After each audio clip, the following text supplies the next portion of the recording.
everyone, welcome to Downward Dog Rising. I'm Tracy and I'm here today to explain something about low back health so that you do the right thing to help decompress your low back. So a lot of times we're told to keep our spine in neutral to move efficiently, and that is true.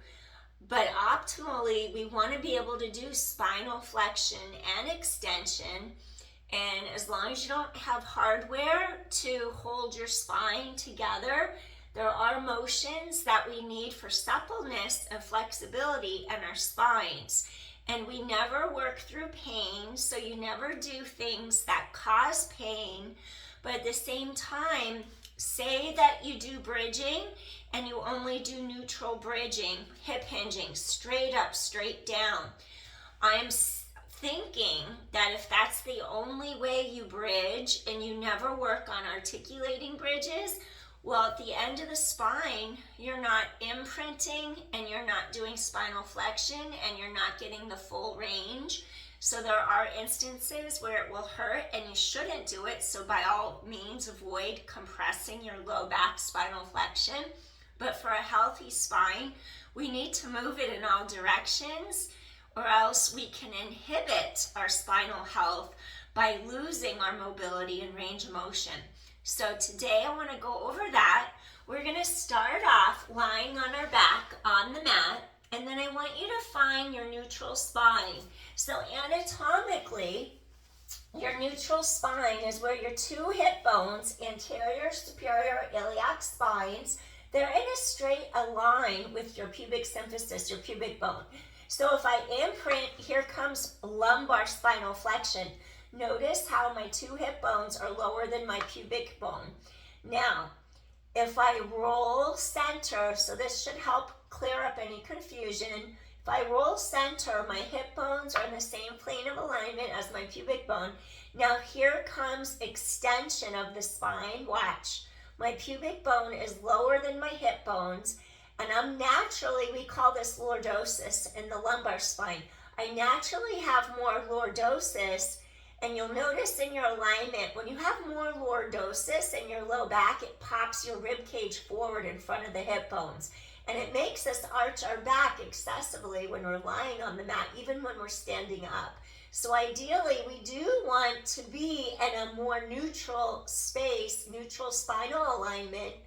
But what I want to point out, if you do a bridge like this, and you just go straight up the hip hinge bridge, you keep the spine long, you can see how my ribs already like to pop out. I'm scooping in, I'm pulling them together. So I just pulled them down some more. We lower pelvis straight to mat.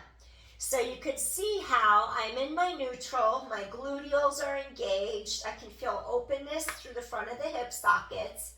So all is good, but if this is the only way that I ever do bridging, well, I'm going to start to lose some of my mobility, and I can also create more lordosis because I'm keeping neutral, and then over time I'm loading. So what I want you to learn, scoop in from pubic bone to navel, zip up to the length of the spine under the ribs. Now let's see if you could shut off your glutes.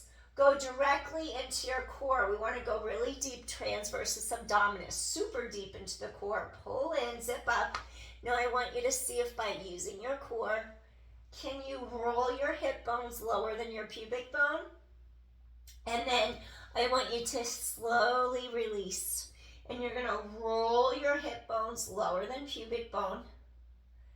And then slowly release. So I want you to do this for increased range of motion. Inhale, exhale. If you have pain, of course you would stop. You never compress and work through pain or anything like that. Just want you to feel like you can get your core engaging as the first thing to engage, because we don't need our glutes until we bridge. Do like 3 more. So we're doing pelvic tilts. Here's your anterior pelvic tilt, hips roll forward, posterior pelvic tilt, hips roll backward. And then you just want to feel comfortable, keep hip joints plumb lined over the center of the kneecaps, over the second toes. 3 more. See if you could just relax your glutes. Now go really deep into your core. 2 more. And then as long as you have no pain here, you're still okay. There's no pain in your low back. Scoop in really deeply. Roll and elongate tailbone away.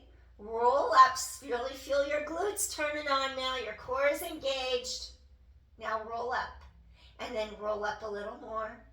And then roll up a little more. And roll up a little more. Keep on going. Feel your hamstrings, your glutes. Now go up to the point where you can lift your head. Your neck is not on the mat, but your shoulder blade shelf is. And it feels like someone draws a straight line all the way across those 2 collarbones. And it just feels wide open. That's what I want you to feel. Then you know you're in the right spot because we never put the weight in our neck. Now I want you to inhale. And then I want you to think of connecting into the vertebra between the shoulder blades. Exhale, set one down. Inhale, now exhale. Set another one down. Inhale, exhale, set the next one down. All the way. Keep stretching your tailbone long. Inhale, exhale. Inhale, exhale. That way you avoid arching your back on the way down. The arch comes at the end when you extend, but you don't have to do that part if it hurts your back. And then stay here in neutral. Heel back. And if this hurts your back, of course you wouldn't do spinal flexion. You'd stay away from it. And then you roll up vertebra by vertebra. Inhale at top. Find that shelf to rest body weight on. Look how I lift my head up and my neck. There's no weight. It's all across the shoulder girdle. And you can even lift your arms up to find it. Make sure it's harder to balance too. Now roll one vertebra down and to the next, scooping in to the next. So you keep on going to the next, to the next. Make sure your knees avoid splaying out. All the way down, control. Arms come down. Let's do one more like that. Float your arms up. Inhale. Anchor the shoulder blades deeper into your back. Exhale. Inhale. Peel up. Vertebra by vertebra. Use your core. Scoop in tight. Exhale. Roll down one. And the next. Feel that spot between your 2 shoulder blades. Make your way down. All the way to your tailbone. Wonderful. And then one more time, let's do a couple neutral hip hinge bridges. So you find your neutral. We've been doing this whole time. Curl, forward, in between. Pubic bone, hip bone, same alignment. Now I want you to just bridge up into the air and then bring your hips straight down. They touch simultaneously. 4 more. Bridge up, squeeze your glutes, and bring your hips straight to mat. 3. No weight in neck, remember. Hip bones to sky. Lower straight down. 2 more. Scoop the core in tight. Your chest is open. Those ribs funnel down. And last one, lifting up. Now you're here. Let's challenge you. Toe taps from a neutral bridge position. Keep core strong. Abdominals engage. Front body to back body. You're stretching your tailbone away from your breastbone. 7. Stabilize your hips and pelvis. And 6. Activate that deep transverse abdominis. 5. Notice how hips are staying level. One glute is not falling lower than the other. 4. Scoop in tight. And 3. Inhale, exhale. Use your core. Chest is open. And 2 more. Scoop in. Think of those ribs funneling straight down and together. Last set. Now put it all together. Take a deep inhale. Now exhale. Softly roll down. Vertebra by vertebra. All the way. Beautiful. Now hug your knees in. Release your low back. Maybe if it feels good to you, take a deep inhale, lift up, not with osteoporosis. Release back down. And one more time. And then with osteoporosis, you're gonna roll up just from neutral position so you don't curl your spine at the bottom. We're gonna avoid that with osteoporosis. And then lower down. All right. Now we're gonna bring our feet to the mat. And then I want you to try a more difficult version of a single leg bridge. First, let's try hip hinge, single leg bridge. Pull those two hip bones together. Your chest is open. Let's do 5 of these where you squeeze your glute, your hips are level, and then you come straight down to the mat. Hips hit simultaneously. 4, squeeze your glute. Notice how hips are level. 3, tighten your core to your spine. Lower down to mat. 2 more. Use your core. And last one. Lower straight to mat. Now bring this leg down. Now you're going to go fire up that left gluteal. Opposite leg lifts into the air. Narrow those 2 hip points together. Scoop in, zip up. Go really deep into your core. Push into your leg, foot, I should say, squeeze your glute, lift up. Careful you're not arching your back. You're stretching your low back long. Exhale. Those ribs pull down and together. And 3, use your core. Scooping in, get that glute to fire so it's not all in your hamstrings. 2 more. Elevate up. Straight to mat. Last one, you're going to elevate up and straight to mat. Excellent. Okay, so now we're going to do a harder version. And then if you have osteoporosis, no need to do this one because I don't want to stress out your hip or your back. So you did great doing your single hip hinge version, single leg bridge. So now we're going to do an articulating bridge. You have to scoop in deeply to your center, peel back, roll up. You're going to notice it's a little harder to do in this version, tailbone long. Now peel back down again. Control. And 4. So you have to peel back, elevate, inhale, chest open, and roll through the center of your back. And 3. I can already feel sections that don't want to roll through because this is challenging. Pull from your center down.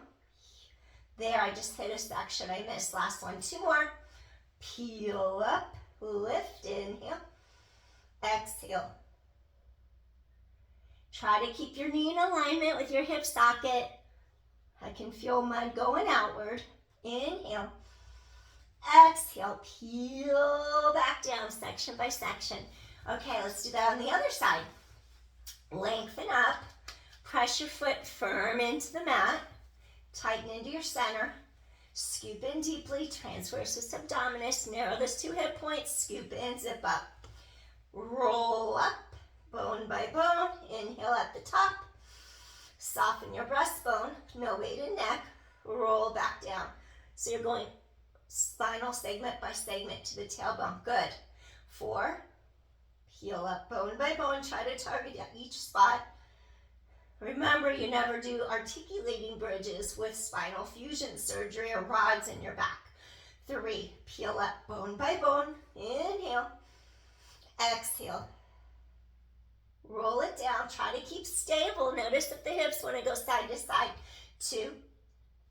Roll up bone by bone. Chest is open. Squeeze that left gluteal or whatever foot's on the ground. That gluteal. Roll back down again. 1 more. Inhale, exhale. Breathe in. Breathe out. Roll it down. Bone by bone. Excellent. Take that ankle. You're going to cross it over opposite knee. Use your elbow. We're going to do a recline pigeon to stretch out our glutes now before we finish. So it's exhausting when you focus really intently on activating the right muscles in the right order.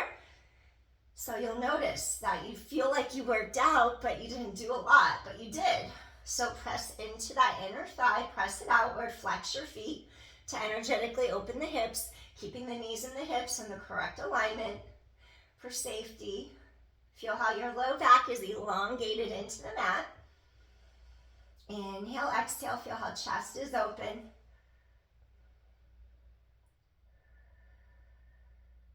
I'm going to give you a little variation now to get deeper into your gluteal.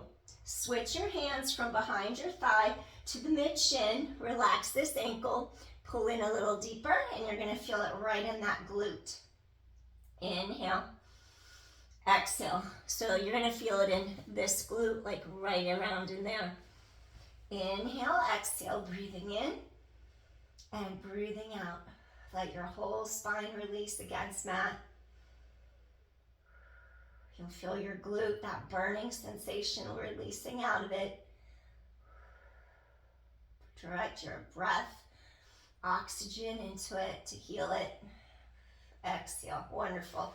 Okay, now uncross that leg, and they're gonna crisscross opposite side. I'm just gonna reverse my direction.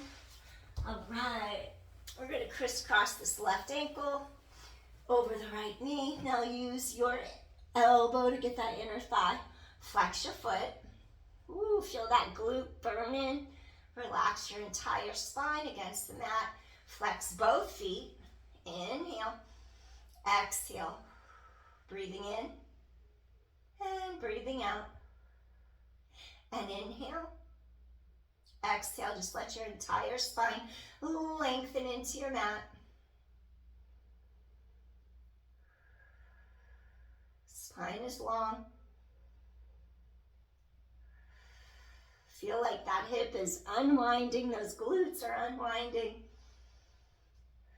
One more deep inhale here. Softly, gently release. Now take both hands mid-shin. Now relax that ankle. Pull it a little closer towards you.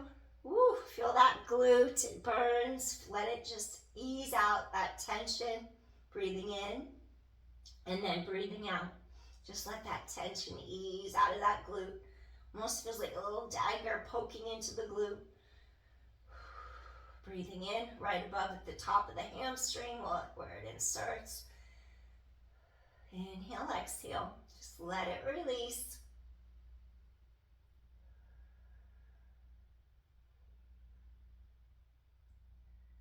And one more deep inhale here. Exhale, softly, gently release. Now just take the bottoms of your feet together and come into a reclined butterfly. I want you to cactus your arms 90 degrees, and I just want you to feel the front of the hips releasing and opening. This will feel nice. Let your chest open. Those collarbones are wide across shoulders and chest. Stay here and breathe. Doing a little reclined butterfly. And you're going to feel like your low back doesn't have as much tension in the bottom of it right now. So notice that. It'll feel like there's less pressure. And remember, whenever you go to work out, if you do ever feel pain, that means you should stop immediately and recognize that it's not right for your body in that moment. So you don't want to work through pain. And you'll know if it's pain or if it's muscles working. Muscles working, the pain will eventually subside and it goes away when you stop working. Like right now, you should be pain-free.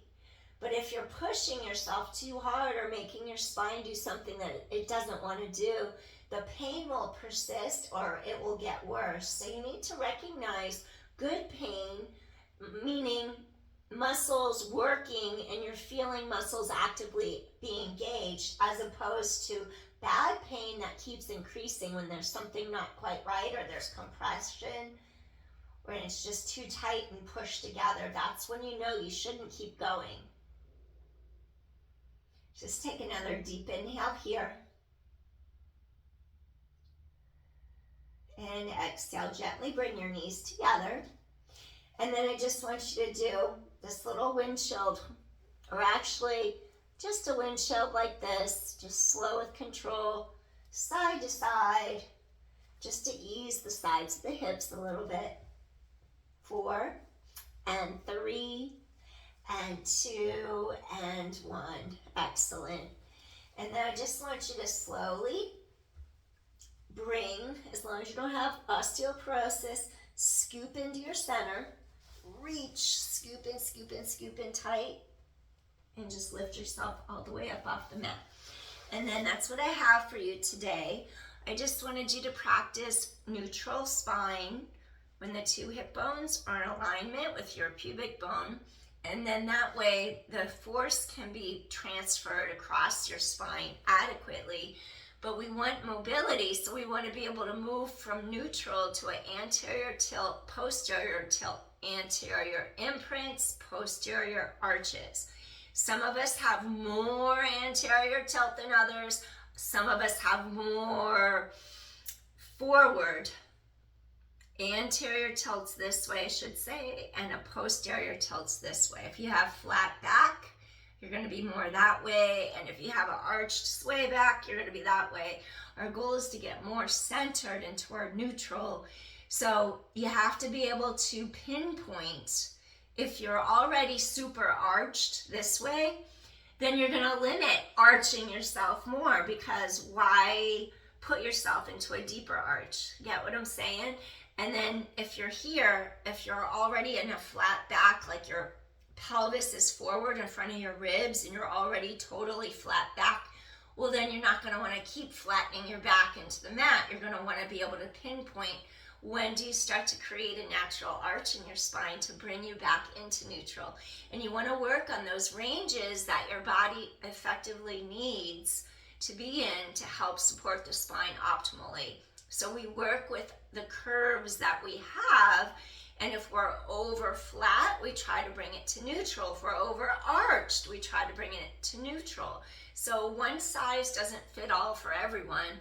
We all have different degrees of flexibility, mobility, strength, and we have different degrees of how much of an arch we have in our sections of our spine, because the human spine has the lordotic arch at the bottom, and it has the kyphotic arch in the center and a lordotic arch at the neck. And we don't want our entire spine to be straight. We don't want to lose those arches, because that would give us pain. Also, we don't want to have exaggerated curves, because that would give us pain, where you have excessive arch, or you have an excessive sway back, or you have excessive. And what's interesting about the human body, we're designed, our eyes want to be able to see on the horizon straight in front of us. So say you sit at a desk a lot and you start curving forward, well, guess what happens? The middle back will round forward, but then guess what? You get the forward head and it starts to come. Your eyes need to be able to see, so it would change your neck alignment too. So you just want to understand what's best for you in your body type and what works, and always remain pain-free no matter what you do. So I hope this helps. If you have any questions, please leave them for me, either here on YouTube, or you could reach me on downwarddogrising.com. I'm redoing my website, but you could connect with me on WhatsApp there, and you can ask any question that you want. Just say you're from YouTube and you have a question for me, and I'm happy to answer it. Peace, everyone. I hope you have a great rest of your morning, afternoon, or day whenever you see this, and I hope your back feels better. So I appreciate you for watching. Please hit that notification bell so you know when more videos come out, or please like, share, and subscribe. Thank you so much, and I'll see you soon. Peace, everyone. Bye. See you soon.